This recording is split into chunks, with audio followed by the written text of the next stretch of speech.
Have you ever had this experience where some days you just feel on top of the world, confident, clear, and you're running hard after the things that matter to you, and then a moment later or the next day, you feel completely discouraged, completely down, and you're doubting everything about your existence?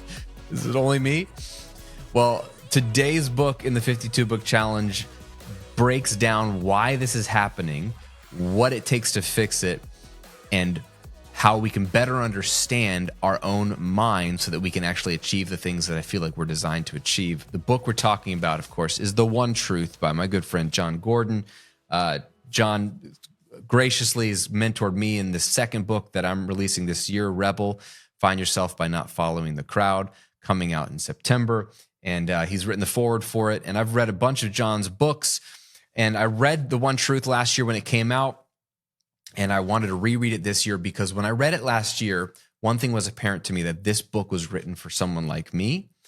And I didn't fully even appreciate it when I read it. And I moved on with my life because life was busy. And so I said, I need to come back to that book and actually sit in it a little bit longer. It's a quick read, like all of Jon's books. They're quick reads, which I appreciate. But I moved so quickly that I didn't sit in it and marinate it long enough. And so what I want to do is just unpack, I think, the two most powerful things for me in this book. He talks about high state of mind and low state of mind. He describes earlier in the book about how come some days when you're driving to work or driving somewhere and there's a bunch of traffic, some days you're really frustrated by the traffic.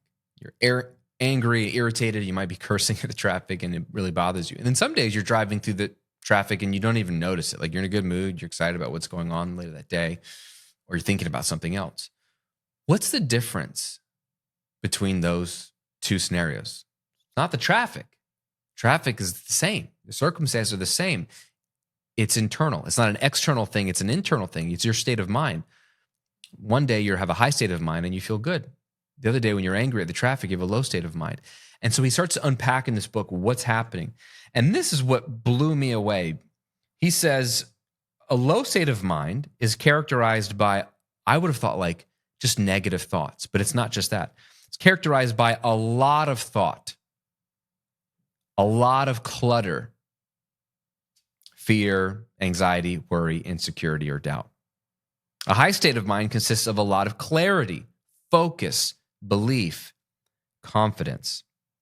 Then he says this: the mind with less thought and more clarity is the higher state of mind.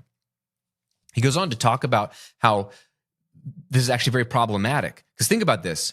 If something's happening that's negative, challenging situation, you're a little fearful about something, a little insecure, imposter syndrome, and then you see that as a problem that needs to be fixed. This is me. This may not be you. I am a fixer. I am a solver. And especially if I have something in my mind that's like negative or broken or I have a problem, I'm trying to fix it. Don't think that way. How can I think differently? So I'm thinking more about the problem, which actually doesn't solve the problem. It actually makes the problem worse because now my head is cluttered with more thought, less clarity. Ironically, the best thing I could do for myself is to stop thinking, is to actually probably meditate, sit in silence, deep breathing, and for a moment, empty my mind because there's too much in it. And when I saw, he has these two diagrams of two circles, one filled with lots of dots and one with hardly any dots. And the circle with lots of dots is the low state of mind. It's filled with mental clutter. I got to do this, I got to do that. And what about this? And I fear about that.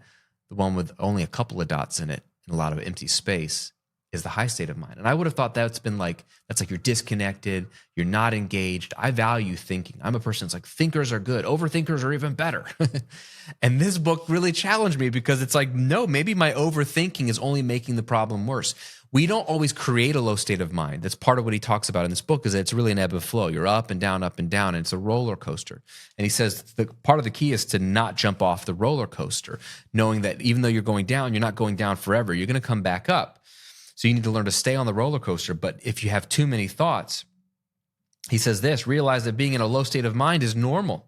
It's part of being human. Nothing is wrong. Nothing is broken. You're just experiencing the natural ebb and flow of thought. You may feel some discomfort or even pain, but stay in the game. You don't have to fix anything. Stop searching for answers. Stop trying to fix something that's not broken. That really spoke to me because I am a fixer and I will rev up my thinking, as he says, more and more and more, which keeps me in a low state of mind, not in a high state of mind. The other thing that he talks about, which is really the big premise of the one truth, is the idea of oneness versus separateness. And when he unpacks this in the book of how it applies to everything in our lives, it was fascinating. But this is what I feel like stuck with me and that I need to hear is love versus fear. You could have oneness and love in the same category, fear and separateness in the other category. Love unites and connects, fear divides. And it sounds very, woo-woo, but this is powerful for me. He says, love creates connection. The more connected we feel, the less fear and clutter we experience, and the more clarity we have. Clarity then breeds confidence.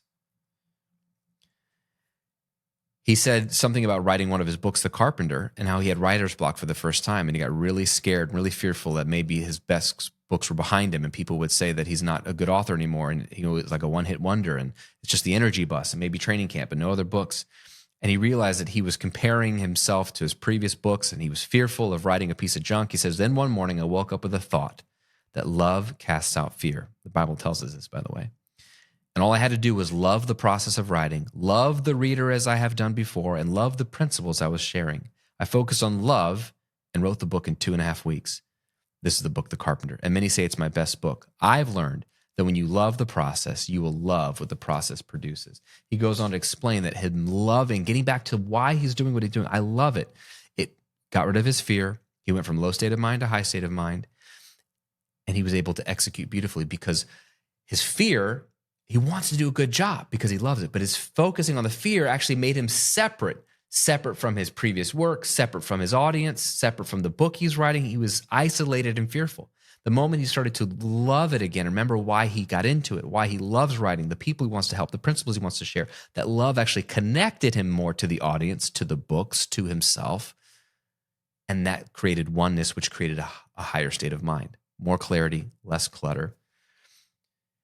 It's a book about duality, and it's a book about the way we think. And there's just so much to get into. I can't even really unpack all of it, but I just love how Jon thinks. He clarifies things for me. He puts things in such simple terms that even someone like me can understand. And I love that this book really helped me better understand myself. So maybe you're not an overthinker like I am. Maybe you have no problem. But I struggle with low state of mind and keeping myself there with that revved up thinking and just try to solve the problem of being in a low state of mind, that I create more friction and more thoughts, that I stay in that low state of mind. And I've learned, go to stillness, go to prayer, go to quiet. And I come back up to high state of mind a lot faster than I did before. I don't need to fix my broken thinking because there's nothing broken about it. I just need to reduce how much I'm thinking about, get away from fear and separateness, and move towards love and connection and oneness with the people around me, the things I'm trying to do, love the process, and then I'll love what the process produces. So The One Truth, Jon Gordon, it's a masterpiece. It'll get you thinking. Check it out. Hope you enjoyed this review. And as always, you can check out my reading list at grahamcochran.com/52 books. I'll see you on next week's episode with yet another book. Talk to you soon.